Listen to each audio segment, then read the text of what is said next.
स्थापत्य कला नगररचना यांचे वैभव आजही आपल्याला पाहता येते. एकेकाळी भारतामध्ये सोन्याचा धूर निघत होता असे संपूर्ण देश वर्णन करतात. उत्तरेकडील हिमालयाच्या शुभ्र पर्वतरांगा आणि तीन दिशेला असलेला अथांग सागर असे वैशिष्ट्यपूर्ण भौगोलिक स्थान आहे. भारतात जशी हिमालयात थंड बर्फाळ ठिकाणे तशीच राजस्थानामध्ये वाळवंटी भाग सुद्धा आहेत. एवढी प्रचंड भौगोलिक विविधता भारतात आहे. पश्चिम घाटातील घनदाट जंगले, सह्याद्रीची ताशीगडे आहेत. मध्य उत्तर भारतात सपाट प्रदेश आहे. पूर्वेकडील बंगाल आणि सेव्हन सिस्टर म्हणून ओळखली जाणारी निसर्ग संपन्न राज्यही आहेत. एवढी प्रचंड भौगोलिक विविधता आपल्या देशात आहे.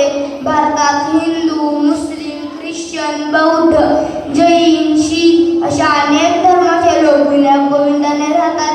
तसेच हिंदी, मराठी, तामिळ, कन्नड, बंगाली अशा अनेक भाषा बोलल्या जातात.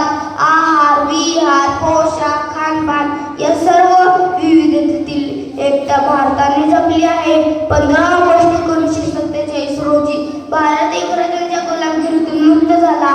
महात्मा गांधी, पंडित नेहरू, लोकमान्य टिळक, लाल बहादूर शास्त्री यांनी स्वातंत्र्य चळवळीचे नेतृत्व केले. भगतसिंग, राजगुरू, सुखदेव यासारख्या क्रांतिकारकांनी आपल्या प्राणाची आहुती दिली. स्वातंत्र्यानंतर आज आपल्या देशात खूप मजबूत शासन आहे.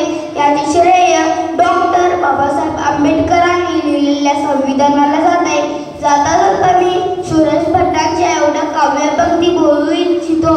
गे माय भू तुझे मी फेडीन पांग सारे, गे माय भू तुझे मी फेडीन पांग सारे, आणि ना आरतीला हे सूर्य चंद्र तारे, आणि ना आरतीला हे सूर्य चंद्र तारे, आई तुझ्या पुढे मी आहे अजून ताना, आई तुझ्या पुढे मी आहे अजून ताना, शब्दात सोड माझ्या आता हळू